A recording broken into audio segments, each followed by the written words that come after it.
ये दोस्तों आज चलते हैं चंबल क्षेत्र के एक ऐसे रोमांचक सफर पर जिसमें आप लोग जानेंगे चंबल क्षेत्र के साथ साथ चंबल क्षेत्र के उन खूंखार डाकुओं की कहानियों के बारे में जिन्हें सुनकर आप लोगों के पैरों तले जमीन खिसक जाएगी। दोस्तों क्या आज के समय पर भी रहते हैं चंबल क्षेत्र में डाकू? दोस्तों आखिर मध्य प्रदेश का यह क्षेत्र क्यों बदनाम है? दोस्तों क्या आज के समय पर भी चंबल क्षेत्र में हो जाती है लूटमार? दोस्तों आखिर चंबल क्षेत्र का इंसान क्यों नहीं किसी से डरता? दोस्तों आखिर चंबल क्षेत्र से क्यों भाग गए थे डाकू? दोस्तों इसी के साथ ही आखिर क्या है चंबल बेहड़ के ऐसे रहस्य जिन्हें अभी तक बहुत से लोग नहीं जानते? चलिए दोस्तों आज की इस वीडियो में हम आप लोगों को संपूर्ण जानकारी देंगे, इसीलिए वीडियो को बिना स्किप करते हुए बने रहिए वीडियो के सीधा एंड तक। दोस्तों इसी के साथ ही अगर आप लोग हमारे इस यूट्यूब चैनल पर पहली बार आए हो तो प्लीज चैनल को सब्सक्राइब करके बेल आइकन जरूर प्रेस कर देना, क्योंकि मैं आप लोगों के लिए ऐसी ही इंटरेस्टिंग और नॉलेजफुल वीडियो लाता रहता हूं। चलिए दोस्तों ज्यादा समय ना लेते हुए वीडियो करते हैं स्टार्ट। दोस्तों मध्य प्रदेश का यह जिला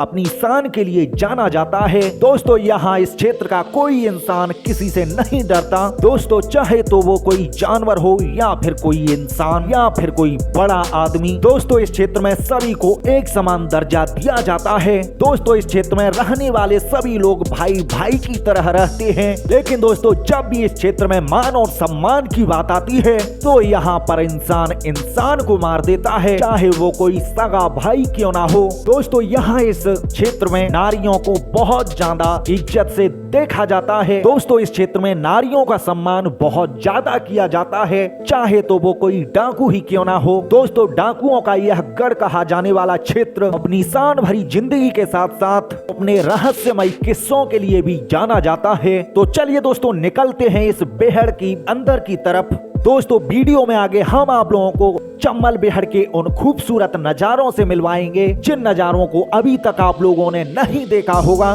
दोस्तों चंबल क्षेत्र के जंगलों में ऊंचे ऊंचे टापुओं पर छोटे छोटे गांव बसे हुए हैं, जहां इस क्षेत्र में कम संख्या में गांव बसे हुए हैं। दोस्तों यहाँ इस क्षेत्र में एक गांव से दूसरे गांव की दूरी काफी दूर होती है। दोस्तों कहा जाता है कि इन छोटे छोटे गांवों से डाकू अपना चंदा लिया करते थे और अपनी जिंदगी को ऐश और आराम से जिया करते थे। दोस्तों चंबल के इस बेहड़ में ना जाने कितने रहस्य छिपे हुए हैं, अभी तक बहुत से लोग नहीं जानते। दोस्तों यह जंगल रहस्यमय होने के साथ साथ डाकुओं की कहानियों को भी छुपाए हुए है। दोस्तों आप लोग अपनी मोबाइल स्क्रीन पर इस जंगल को देख रहे हैं, जो दोस्तों आज के समय पर जंगल नहीं लेकिन दोस्तों किसी समय पर यह डाकुओं का घर हुआ करता था। दोस्तों कहा जाता था कि जब भी कोई डाकू इस जंगल में घुस जाता था, डाकू का पता लगाना मुश्किल ही नहीं नामुमकिन था। दोस्तों किसी समय पर डाकू इस क्षेत्र के जंगल से चप्पे चप्पे से वाकिफ थे और इस जंगल को अपना घर समझते थे। लेकिन दोस्तों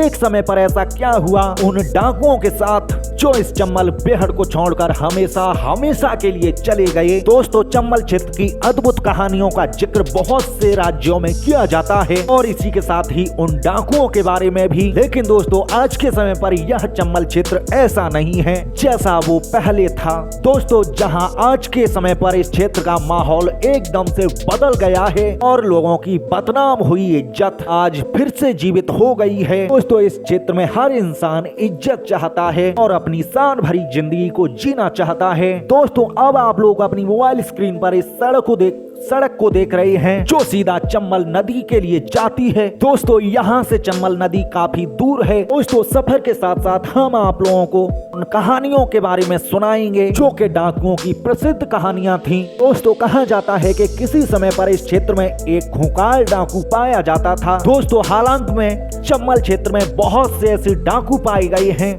लेकिन एक से एक खूंखार भी। दोस्तों उस डाकू का मैं नाम नहीं लूंगा, लेकिन दोस्तों आप लोग इस कहानी के माध्यम से समझ जाएंगे आखिर कौन है वो डाकू और उस खूंखार डाकू का नाम कमेंट बॉक्स में भी लिखेंगे। दोस्तों कहा जाता है कि किसी समय पर इस क्षेत्र में एक ऐसा डाकू पाया जाता था जिसका नाम सुनकर लोगों के पसीने पसीने तक छूट जाते थे। दोस्तों जब भी यह डाकू किसी गांव पर या फिर किसी शहर में जाता तो वहां पर एकदम से चक्का जाम हो जाता था। दोस्तों कहा जाता था कि यह डाकू अपने आप में बहुत ज्यादा शातिर था और जिसके गोली के निशान से कोई नहीं बच सकता था। दोस्तों यह भी कहा जाता है कि इस डाकू के साथ करीबन 25 से 30 लोगों की टोली पाई जाती थी, जिनको अगर कोई इंसान देख ले तो बाहर से ही आवाज लगा देता था कि सभी लोग अपने घरों में घुस जाएं, डाकू और डाकुओं के लोग आ रहे हैं। दोस्तों ऐसा मंजर किसी समय पर बहुत ज्यादा खतरनाक दिखता था और इस मंजर में किसी न किसी की जान चली जाती थी। दोस्तों यह डाकू गांव-गांव जाकर अपनी डिमांड रखते थे और लोगों से चंदा के साथ साथ कुछ न कुछ मांगते थे। अगर कोई गांव उन्हें चंदा देने से मना करता तो वे न जाने कितने लोगों को मार देते थे,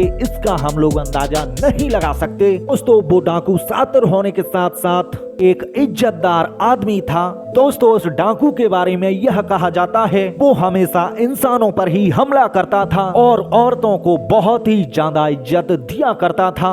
दोस्तों जब भी कोई लड़की या फिर कोई औरत चम्मल के बेहड़ में खो जाती थी या फिर अकेली मिल जाती थी तो वह डाकू उस गांव में जाकर उस लड़की या फिर उस औरत को उस गांव के लोगों को हवाले कर देता था और वह डाकू औरतों की बहुत ज्यादा इज्जत किया करता था। दोस्तों कहा जाता है कि वह डाकू मजबूरियों ने डाकू बना दिया था। दोस्तों आखिर कौन है वो डाकू, आखिर क्या है उसका नाम, कमेंट बॉक्स में अपना उत्तर जरूर दें। चलिए दोस्तों अब बढ़ते हैं चम्बल क्षेत्र के सफर में आगे की तरफ। दोस्तों कहा जाता है कि किसी समय पर इस क्षेत्र में पाए जाने वाले डाकू सरकार तक को हिलाने की हिम्मत रखते थे। दोस्तों आप लोग इस बात से अंदाजा लगा सकते हैं आखिर कितने खतरनाक होंगे चम्बल क्षेत्र के यह डाकू। आज इस वीडियो में आप लोग इस सड़क को देख रहे हैं जो सरकार ने चम्बल क्षेत्र में डलवाई है। दोस्तों इस सड़क के माध्यम से आप लोग चम्बल क्षेत्र को बड़ी ही आराम से घूम सकते हैं और चम्बल बेहड़ का मजा उठा सकते हैं। दोस्तों आज के समय पर चम्बल क्षेत्र को घूमना बहुत ही ज्यादा आसान हो गया है और इस रहस्यमयी जगह को घूमने के लिए हर साल लाखों की संख्या में लोग आते हैं और इसी के साथ ही इस बेहड़ का आनंद उठाते हैं। दोस्तों यह बेहड़ जब ज्यादा खूबसूरत लगता है जब बरसात का मौसम हो और लोग इस बेहड़ को घूमने के लिए आए, जब इस बेहड़ को घूमने का मजा दोगुना हो जाता है। दोस्तों आज के समय पर इस बेहड़ में पाए जाने वाले छोटे छोटे गांवों में सरकार ने बहुत अच्छी सुविधा कर दी है और इस बेहड़ में बिजली के साथ साथ सड़क की भी सुविधा कर दी है जिसमें लोगों को आने जाने में किसी भी तकलीफ का सामना न करना पड़े। लेकिन दोस्तों यह सफर यहाँ पर ही नहीं रुकता। दोस्तों आप लोग अपनी मोबाइल स्क्रीन पर इस नदी को देख रहे हैं। दोस्तों इसी का नाम है चम्बल नदी जो इस बेहड़ से होकर निकलती है। दोस्तों इस नदी के किनारे बहुत गांव रहते हैं और इस बेहड़ में भी बहुत से गांव रहते हैं। दोस्तों गांवों के आदमी नहाने के साथ साथ पशुओं को पानी पिलाने और अपने घर को चलाने के लिए पानी यहाँ से ही लेकर जाते हैं। दोस्तों अब आप लोग इस पुल को देख रहे हैं जो चम्बल नदी के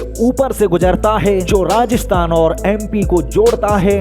दोस्तों इस जगह पर डाकुओं की प्रख्यात कहानियां डली हुई हैं और इस क्षेत्र में बहुत सी जगह डाकुओं के छोटे छोटे घर आपको देखने को मिलेंगे जिसमें किसी समय पर डाकू रहा करते थे। दोस्तों चम्बल नदी में मगरमच्छों के साथ साथ बहुत से जलीय जीव पाए जाते हैं जिनसे यह नदी भी बहुत ही ज्यादा रहस्यमयी बन जाती है और इस नदी में बहुत से इंसान जाने से डरते हैं। दोस्तों इस नदी का पानी पीने योग्य है जिसमें किसी भी प्रकार की गंदगी नहीं शामिल है। दोस्तों चम्बल नदी का यह पानी अगर कोई इंसान एक बार पी लेता है तो इस पानी का स्वाद कभी नहीं भूलता। दोस्तों ऐसा लोगों का कहना है। दोस्तों इस चम्बल नदी का पानी बहुत ही ज्यादा स्वादिष्ट है जो कि लोगों को बहुत ही ज्यादा पसंद आता है। दोस्तों यह नदी चम्बल बेहड़ में अंदर से निकलती है और चम्बल बेहड़ को चीरते हुए आगे निकल जाती है। दोस्तों चम्बल बेहड़ का यह शानदार सा सफर आपको कैसा लगा? दोस्तों अगर आप लोग कहोगे तो पार्ट 2 में मैं आप लोगों को बताऊंगा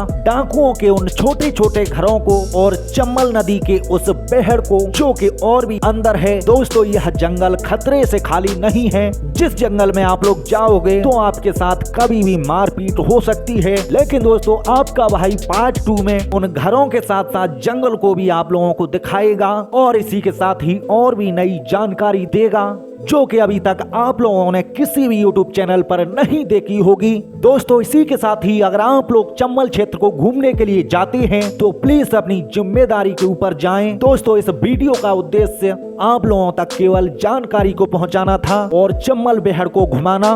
चलिए दोस्तों, मैं आशा करता हूँ आप लोगों को बताई गई यह चंबल क्षेत्र के बारे में जानकारी कैसी लगी, प्लीज कमेंट बॉक्स में अपनी राय जरूर लिखें। दोस्तों इसी के साथ ही अगर आप लोग हमारी इस वीडियो को पहली बार देख रहे हैं तो प्लीज चैनल को सब्सक्राइब करके बेल आइकन जरूर प्रेस कर देना, क्योंकि मैं आप लोगों के लिए ऐसी ही इंटरेस्टिंग और नॉलेजफुल वीडियो लाता रहता हूँ। चलिए दोस्तों, अब दीजिए अपने भाई को जाने की इजाजत, फिर मिलेंगे अगली वीडियो में।